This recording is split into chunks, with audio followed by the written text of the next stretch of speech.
So today's gonna be an interesting video because today we're gonna take a look at a $10 computer that I picked up at my local thrift store. Just how bad is it? What case is it? What motherboard does it have? We'll be taking a look at everything in this video about this computer. So I picked this computer up a few weeks ago at my local thrift store that's a few streets away. And normally they don't have computers, and if they do, they're really expensive and really bad value for money. For example, 60 euros for a Core 2 Duo PC, which is absolutely that's just the price to value ratio there is just absolutely horrible. This was only $10. They had two of these with the same case, but two were basically an era apart. This one is a AM2 Plus socket motherboard, Asus motherboard, socket AM2 Plus, like I mentioned.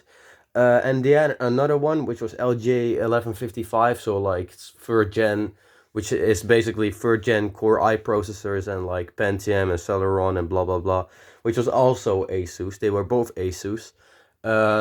This one has AMD Athlon, and the other one, which was $15 by the way, had a Intel Pentium something rather, but from the third gen Intel LGA 1155 Ivy Bridge. There you go, Ivy Bridge. But we didn't buy. You're probably, why didn't you buy the more powerful one? Well, this is a lot more interesting than another LG 1155 motherboard, in my opinion, because I already have like three 1155 PCs. My main computer is Ivy Bridge. I have another Ivy Bridge board here. This one is actually Sandy Bridge and Ivy Bridge. So second gen Intel I and third gen Intel I processors. My main computer, like I mentioned, so two.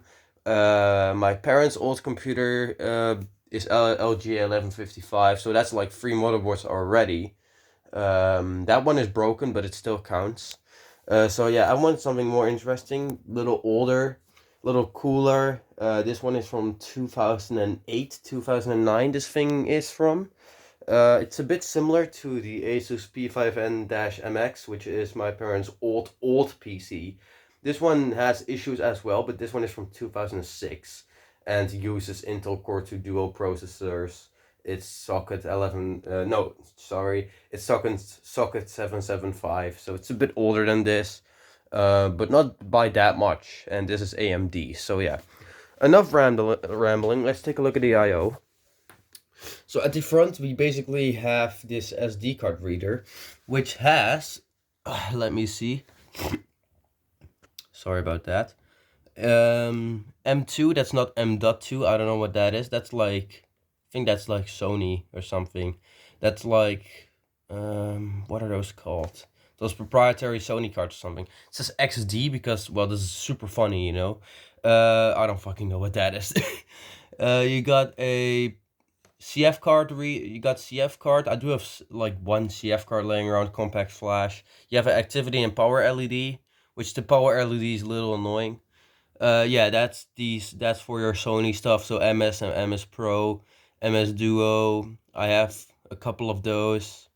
MS Pro Duo as well, which I also have one of.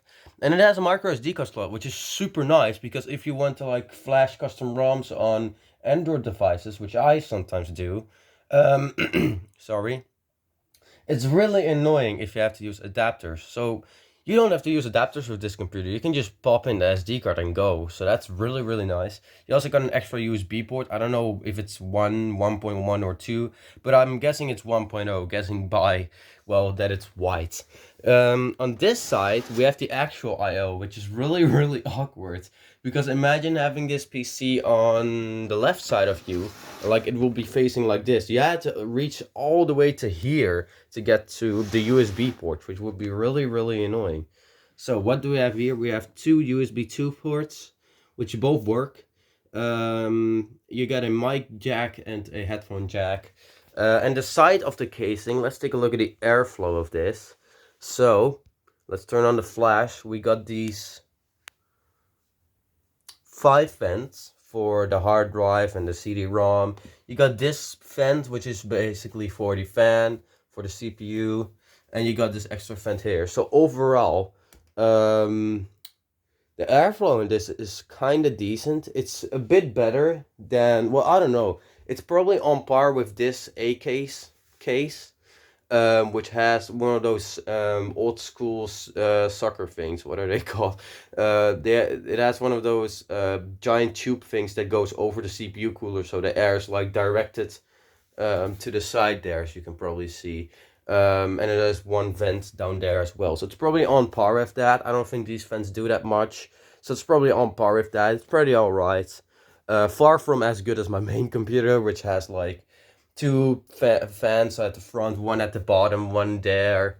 So yeah, it's not it's not spectacular, but it's alright. I've seen worse gaming cases that are both really cheap and have both worse airflow than this. 5 more vents here, and at the back we got our standard power supply with a switch, which is nice. No LED, unfortunately, which I always like. But it could have been worse. Like, you have one of those Dell power supplies that have an LED but no switch. So yeah, it's really nice to have a switch on here. Here's the pretty cool I/O. So you got a PS2 port that's both keyboard and mouse compatible, I think. I don't know much about PS2. You got 2 USB 2 ports. You got SPDIF out, which is interesting. You got HDMI out, which is also interesting. So let me know in the comments how expensive this board was. Like, how common was HDMI in 2008? Let me know in the comments down below, because I'm really curious as to how expensive this motherboard was. If it was like a budget board, mid-range, or even high-end.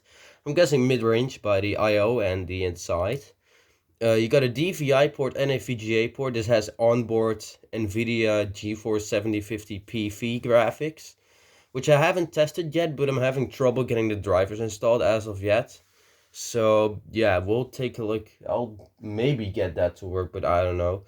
Because it came with a graphics card, and we'll take a look at that later. But yeah, you got a lot of ports for the integrated graphics. Because you literally have HDMI, DVI, and VGA, and DVI is very unusual, from my experience. You got eSATA, which is also very interesting. And you got 4 more USB ports. Two of them are a little offset, which can be annoying, but you have to get used to that. You got Ethernet, which is the NVIDIA Enforce Ethernet controller. I don't know how much the speed is on that. And you got your entire headphone jack. Yeah, this has yeah, this has a lot of headphone jacks. I don't know what all of these are for. Apart from that, the headphone jack is the green one, and you got another mic jack, and you got the blue one is, I think, for stereo surround something. I don't know, but yeah, you can hook up like a surround set to this or something. Maybe that's what it's for. Let me know down in the comments. But yeah, this has quite a lot of I/O. It comes with a really cool exhaust vent, which we'll take a look at later. That's this cheap sticker.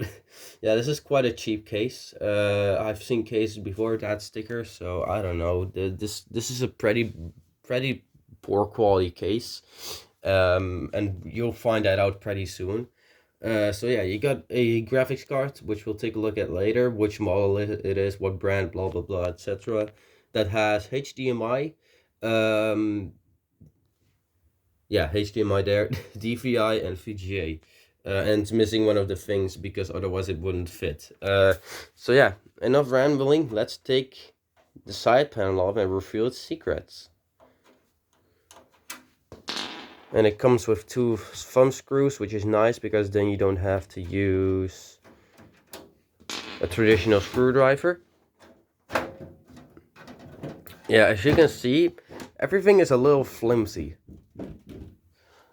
Because look at this. Yeah, this case is pretty darn bad. It's not a good quality case. So this is it. This is the entire computer. These are its innards. And I'm really sorry for the dirty fan. I have tried cleaning it. So what GPU do we have in here? It's pretty funny. Let's take it out. This is really hard to do with one hand, but I'm doing my best here.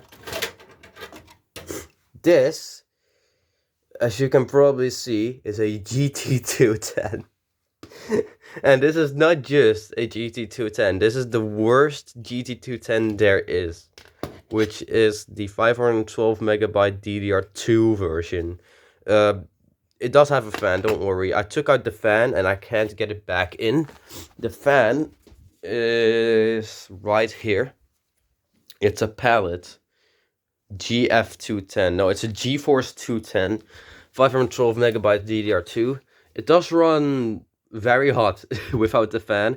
The thermal paste is as hard as cement, which is really hilarious. I did take the cooler off, of course, because I'm curious. Yeah, sorry for the shake. But yeah, this is a GeForce 210, 512 megabytes. I did try some retro gaming on this, and it's actually good for retro gaming. It beats a very cheapo 2009 notebook, actually, that has like Intel GMA 4500 HD or something. This beats that. So this beats an Intel Celeron integrated graphics, which is really, really nice. The I/O on this is really nice as well, because I actually want to put a GT710 2GB GDDR5 in here, which is, well, the best version of the GT710, and it would actually be pretty good combination with this processor that it has. But there's a problem with my model, with my GT710, and that is that it only has DVI and HDMI, which really sucks because my TV uses VGA, and my TV does not have a DVI input, and I don't have a DVI cable either. I do have a VGA to DVI adapter, but that's currently in use in my main computer, so that's also a problem, so I'll probably have to either borrow it or get another one. So yeah, doing a graphics card upgrade myself would be a little tricky on this.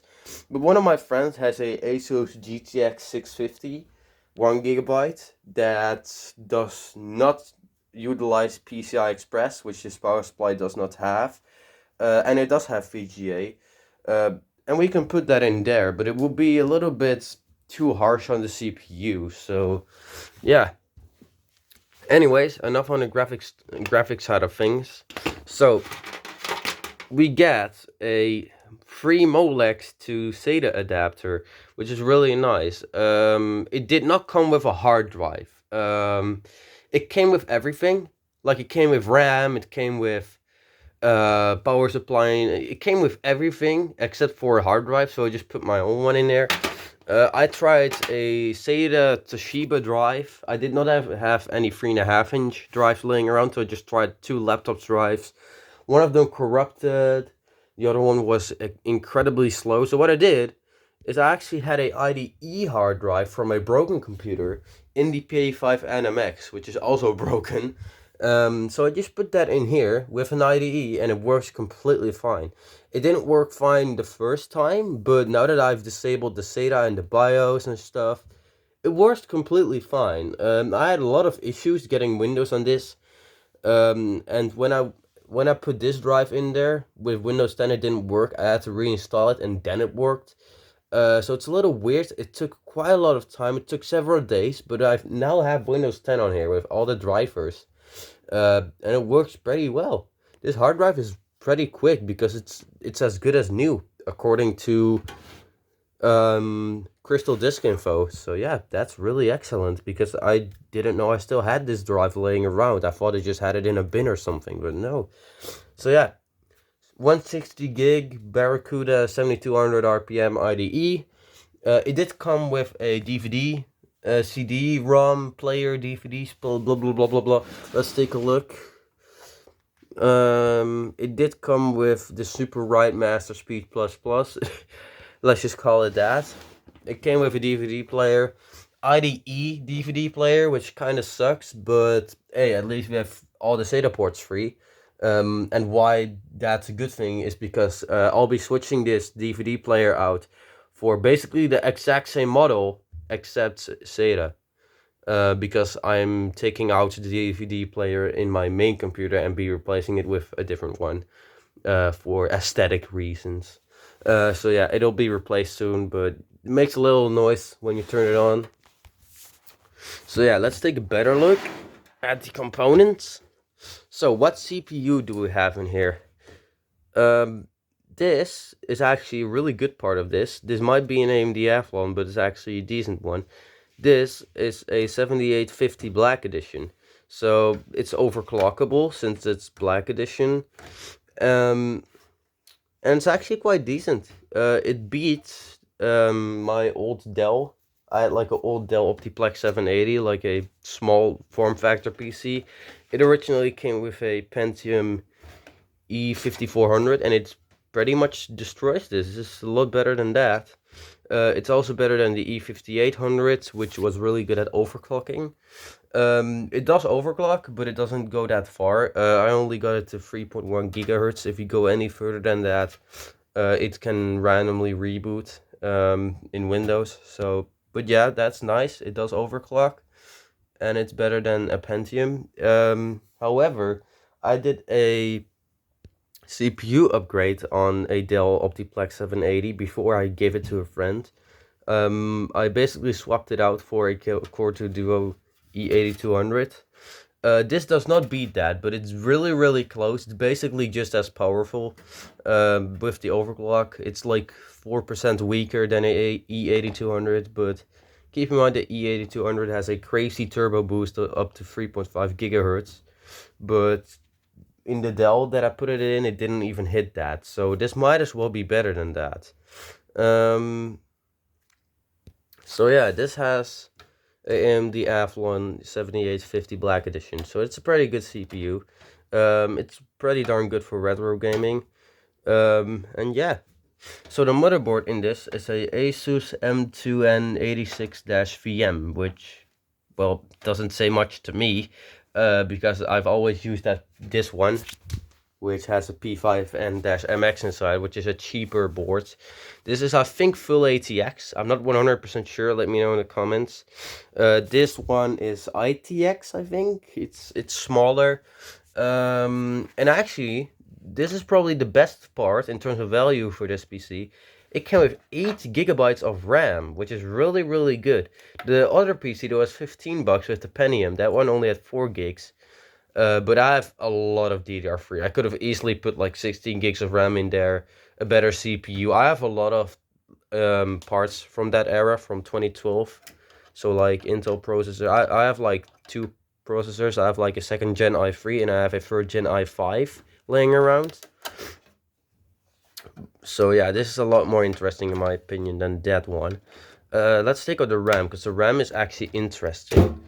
So what they've done, 8 gigs of RAM is pretty darn, that's the max this motherboard can do. They've put they put low power RAM in there.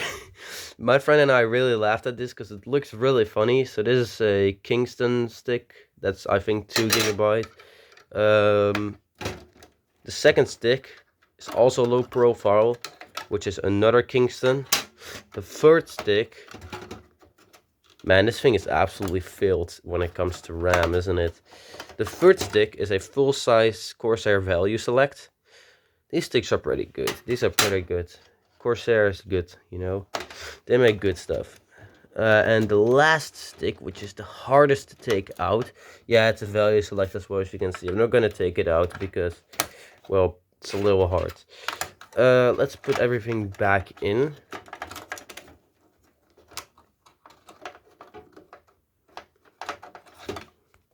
So I've put the RAM back in. This has a NVIDIA chipset, by the way. This is not like Intel or an AMD chipset. No, this has a NVIDIA chipset, but the P5N-MX does as well. So it's kind of a common thing for Asus to do at that time, I guess. Funny thing is, it has 2 IDEs, this one and this one, but I cannot get a IDE cable in there. It says floppy. The P5N-MX, which is this one, sorry that I'm mentioning that one a lot, only has a IDE slot here, except it's used for floppy. This one can be used for anything, like CD-ROM, disk drive, if you configure it correctly, disk drive and floppy. So, but yeah, it's actually meant for floppy on the P5 NMX, but I still got this drive to work in that motherboard despite it being for floppy. I cannot get a IDE cable to fit in there. I've tried everything, but I just can't. It came with this cable. I do have another IDE cable. This one is pretty gross. It has like, yeah, it's a little dark-ish. And why? It's because this was owned by a smoker. Yeah, this PC, wherever you clean it, we've cleaned this thing super thoroughly. Everywhere that you like scrubbed with a alcoholic wipe, it would always, like, on the wipe itself, it was always yellow from the stupid glaze from smoking. This thing smelled like dust. It has dust. It had dust. It still has dust. That's actually pretty bad. We're probably gonna take off the cooler someday. Yeah, let's not do that now. I'm probably gonna do it with my friends someday. The power supply situation is a little disappointing. We got a P-Case 460 watts, and you're probably thinking, well, 460 watts is more than enough for this system. You're right, it is. It is a lot for this system, because it has such a low power GPU. The thing is, this is a very low quality power supply. So yeah, sometimes when I turn this PC on, it literally just makes a rattling noise and like a freaking tractor noise. And what it's coming from is this. So what you have to do is, like, you have to bang it, or you have to turn off the PC, turn it back on. The fan in this is a little fricked up. Probably not gonna do anything to it since, well, it's low quality. I took a look at a review of this power supply, and yeah, it's pretty low quality. I do have a 500 watt power supply laying around that has PCI Express, so we could hook up a really powerful graphics card to this, like a GTX 660 Ti, which I have laying around, but that would absolutely destroy the CPU in this. So yeah, we'll stick with it for now. It's more than enough. I mean, I could put like a high quality HP power supply in here, because I do have a 300. What is that? That's behind the fan. There's like, I have a 300 watt HP power supply and a 385 watt HP power supply that came from a server, the ML110 G5, if you're curious. But yeah, this one has the highest wattage, so I'm just keeping it for now. Anyways, this hard drive came from a dead PC. It did not come with this PC. Let's power this up and see what it does. So I still have it opened up. Everything is hooked up. Let's turn on the power supply. As you can see, it has power LED. This is a Salmon exhaust fan that has a trick up its sleeve. So look at when I turn it on. It has some cheerful blue LEDs in there that make it look really retro. So yeah, it's powering up now. I have it connected to my super crappy 1080p Philips TV that has absolutely incredibly bad color accuracy. Oh, well, yeah, if you can hear that rattle, it's the power supply, and it's not posting right now. So let me take a look. And it's posting now. So we'll enter setup, and there you go. I just had to reset the two stupid low profile sticks, which are really hard to get in because they're low profile. I don't know why they chose low profile, but 8 gigs of RAM is really sweet for $10. Yeah, as you can see, it works. Sorry for the flicker. I've put a new CMOS battery in here. The other one was really weird. And yeah, as you can see, I've disabled SATA because altogether. We're currently on the GT210, if you're wondering. We're not on the integrated graphics. It does make a really weird beeping noise in Windows, like it just goes beep when you're not doing anything. So if you're hearing like a really annoying whining noise or something, it's all from this computer. I don't know what the cause is. I thought the power supply at first, since it's such poor quality, but it could also be the motherboard. I think it's actually the motherboard. You got a lot of options in here. It does have ASUS Express Gates, which I have no idea what it is. But you can do a lot in here. For example, here are the thermals. You can set a fan curve, which I've already done. I will put it to 5.5 because why not? Make it a little quieter. If you have QFan disabled, it will just go full speed. As you can see, AMD Athlon 7850 dual core, 2 megabytes of L3 cache, which is it's all right. Could have been worse, but Jesus Christ, could also have been worse. You even have chipset settings. Yeah, you got a lot in this BIOS. So yeah, I'm still thinking of how expensive this motherboard was. If it was like a cheap one, because some cheap ones do have a lot of options, but there are also a lot of cheap ones out there that have barely any options. So yeah, I'm really curious. Let me know down in the comments if you have any idea. But yeah, I've literally disabled every single boot device except the CD-ROM and the hard drive because it was pretty hard getting this configured correctly. Yeah, you heard that? That's the CD drive, always making that noise. I just can't get over the USB ports that are on this side. I mean, with a setup like this, it's really handy, but imagine having this computer on the left. It would really be annoying. I will get the integrated graphics to work one time and maybe benchmark them, but I still haven't got them to work properly. So yeah, see, this hard drive is actually really excellent. Did you see how fast that went? Yeah, this hard drive is as good as new according to Crystal Diskmark. It has barely any hours on it, barely any uptime. It has 0 errors. It does get a little warm, but yeah, that's basically it. You also have two SATAs, two SATAs that are shared from the Molex, because the CD-ROM and the hard drive are both using Molex. So you got two SATAs free. I think you have no, we actually don't have any Molexes free. But if we would unplug the CD-ROM drive, we would be able to put four hard drives in here.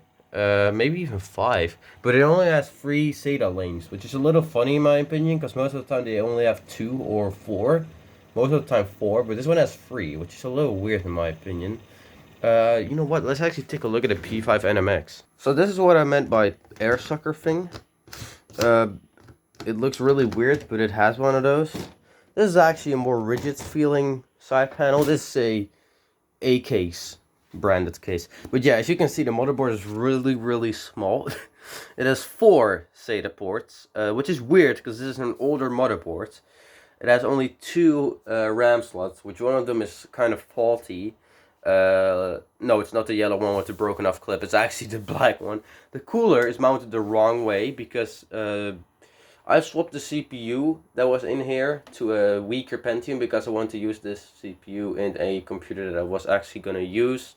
So we really did it very quickly and very stupidly. So we ended up having the cooler mounted the wrong way. But yeah, this is a kind of cheap motherboard. It has a very beefy heatsink on the chipset for some reason. It's pretty basic. As I mentioned, it actually also has 2 IDEs. Well, this one is configured as floppy for some reason, but I think this was a fairly cheap motherboard when it came out. It's nice and small, it's nice and tidy. It had a 500 watt power supply, which is laying right there. I used that for that LGA 1155 PC, which has a 3rd Gen i5, which I use as a secondary computer. So yeah, the power supply in this was actually really good for parts. The CD-ROM, which is laying right here somewhere, is going to be put in my main computer because it makes a really satisfying noise. The 500 gig hard drive in this, I actually still have that, but it has all my childhood memories on it, so I'm going to save that hard drive and not use it at all. I've had it for like 2 years and I still haven't done anything with it. I'll just be saving it because this is actually my childhood computer. Despite it being a little crappy, the processor was actually really good. Was running a 32-bit operating system, XP. So yeah, that's a quick look at the P5NMX-MX, sorry. So back to our main subject, the Asus M286-VM. It runs Windows 10. I've activated it with a product key from a laptop, which works absolutely completely fine. But yeah, it runs Windows 10 pretty well. We can run Half-Life on this. So let's launch some stuff. So you can run MSI Afterburner on this, despite it not having DirectX 12, of course. But yeah, you could overclock this GPU. I actually overclocked it yesterday to about 620 megahertz. It got really hot. It got to like almost 80 degrees. It got to 79 degrees. This is without the fan, so yeah, kind of expected. But I just cannot get the fan in with the screws. It's really, really annoying. But you can also just put a fan on top of it, because it still has a fan header free. My friend and I will be doing that when we're gonna do some extreme overclocking on this thing. But for now, let's just run it stock. We're gonna use Half-Life 2 for this. Game from 2004, so it should run half decently. It ran better than on this Acer laptop right here, which has an Intel Celeron single core 2 gigahertz. And Jesus Christ, what graphics does it have? Let's take a look. I benchmarked this computer against this laptop, which has 8 gigabytes of RAM. I've put 8 gigabytes in here, so that's not true. Intel GMA 4500M, which is really weak. It's extremely weak. Yeah, this thing didn't run Half-Life 2 well at all, which is really, really stupid. This is a super stupid laptop. 768p, so native resolution. We're gonna run this at 900p, and I'm gonna showcase you guys how much better it ran. This one had like 60 FPS at first, but then it quickly dropped to 40 and all the way dropped to 19, so it's not good. Yeah, a GT210 beats this, which is really, really surprising, but well, I benchmarked it yesterday and it did. It would make a decent portable retro laptop, but yeah, this is a lot cooler and it runs a lot better. And we also have quite a lot of CPU headroom, so yeah, we can put a better GPU in this, and it would actually make an excellent little retro PC. And it's actually kind of portable too, since this just used a very low quality case, and well, it doesn't weigh a lot. So Half-Life 2 is finally loaded. I'm not gonna do anything to the graphical settings. Oh, well, the model detail is on high, the weather detail is on perfect worlds. I don't know what that is. Everything seems to be on high, which I did not set anything. It only has DirectX 9, which is a very promising site. Um, Color correction enabled, shadow detail high, texture detail high. We're not gonna set things to very high. Shader detail is also on high. 2x MSAA, anisotropic is on 4. These are actually some pretty high settings. I didn't expect the GT210 to run Half-Life this well, because I tested it yesterday and I didn't do anything with the graphics. This is literally the first time I'm seeing the graphics. So we're gonna run this at 900p, because 1080p would just be really unfair. We're gonna do the third level. I'm gonna skip the loading because, well, it has a hard drive, so it takes a while. You can see GPU temperatures up there and CPU usage and GPU usage and the clock. Keep an eye on that. I will rotate my phone like this now. Oh, it's WASD, alright. Yeah, it seems to run pretty much fine. Wait, let me do a little fight area, one sec. And the game actually looks really good for a game from 2004. I know it's not set to the max, but yeah, keep an eye on the GPU temperature. It's gonna get pretty darn toasty. The max I hit it to was 79 degrees when it was overclocked, and it does not have a fan because I just cannot get it to mount. Also, the fan is really loud. It's not adjustable. It always spins at 100%. So yeah, it's not even worth it to put it in if it only makes that much noise. You could just add another fan and just put it on top of there. Anyways, yeah, it seems to run fine. Some areas are a little laggy, but you can really live with this, to be honest, for retro gaming. Half-Life 1 would run even better on this. You could run Quake 3 completely fine on this. Maybe even Quake 4. I don't know if that even exists, but yeah, some really old titles like Quake 2, Quake 3, Half-Life 2 would run completely fine on this. Maybe even Gmod, maybe. I don't know if it's even a good idea to put Steam on here. But yeah, as you can see, we clearly have a lot of CPU headroom free. So yeah, putting a better GPU in this would really boost its performance. Even though it's a dual core, it would still be better. 8 gigs of RAM is the max this motherboard supports. So we're really maxed out on RAM, which is really nice because that is sometimes a concern with computers that I get. Um, but yeah, it runs Half-Life 2 really, really well. So I haven't really tried any other games. I have tried Half-Life 1, but I could not get it to work yet. So we're just gonna try Roblox and get a conclusion on this PC. Well, I literally just put in my little internet receiver and the entire PC is just frozen now. And I also have to go, so I'm probably just gonna end the video here. It ran Roblox with the graphics only set to the minimum at 1080p. So yeah, the GT210 isn't that good. You can also Roblox is just very CPU intensive on this PC. You really want 2 cores and 4 threads at minimum to run Roblox properly. For example, if you have a laptop, I'd recommend something like a 50 i5 5200U, maybe a i3 6006U, something like that. Something that has 2 cores and 4 threads. I'd recommend that for Roblox. Probably an i3. For example, what would work perfectly fine for Roblox is an i3 3220 or 3240 and a GTX 650 with PCI Express power. 1 GB would be absolutely perfect for Roblox. Not for much else, but for Roblox it would be really, really good. For my experience, my parents had a PC with those specifications. Only 4 GB of RAM, so yeah, you can run Roblox on 4 gigs of RAM. The entire PC is frozen, so I'm just gonna turn it off. But yeah, Roblox is very intensive on the CPU on this PC, which is fine, but the GPU is really the limiting factor here. So yeah, putting a GT 710 2 GB in here would really boost its performance.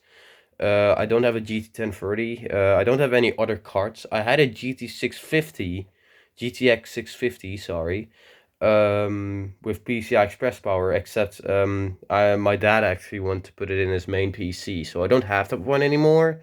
I also do have a two 8800 GTs, and a GTX 660 Ti, which is my previous graphics card.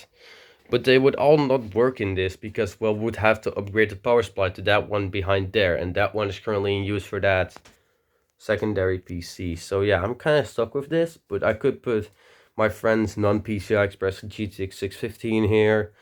You could maybe even upgrade the CPU to a quad core. But I don't know which models because I'm really not good with AMD. I've only had three AMD products, Jesus Christ, 3 AMD computers in my life. One laptop, which had a really absolutely atrocious AMD A4. It was worse than an Intel Pentium. The integrated graphics were absolutely atrocious. The lag spikes were crazy. It couldn't even run GTA San Andreas. But it did have 8 gigs of RAM and a very big 750 gig hard drive, so it was very, very good for parts. I had a Dell Inspiron 546, which had a really weak AMD Athlon 5200 Plus, which this absolutely destroys because this is a 7850. It was also 2.8 gigahertz, but I couldn't overclock it since it was a Dell OEM board. It had 2 hard drives in it. It had 4 gigs of RAM with 4 sticks, so we could put 8 gigs in there, but the motherboard has died. I literally just reinstalled Windows and it died.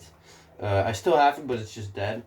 And this is my third AMD PC and the only working one. I also still have the laptop, but I also broke the motherboard, so yeah. But yeah, this is a little cool PC. Conclusion, it really is worth it for $10. I'm not even gonna lie. If you have the parts laying around like me, one of these is really worth it. You could upgrade the graphics card and you could use this excellent for older games like Half-Life 2, maybe a bit newer games like Crysis even maybe. But yeah, this will be excellent for older games. Um, I'm gonna actually put another hard drive in here with XP and really open it up to the retro world. I'm gonna try emulating games on this as well. I'm gonna try like PS2 games and stuff. So I have quite a lot of stuff planned for this PC. Probably not gonna put it on YouTube, but we'll see. But yeah, here's the $10 Asus PC that I got from the thrift store. Have a nice day and see y'all later.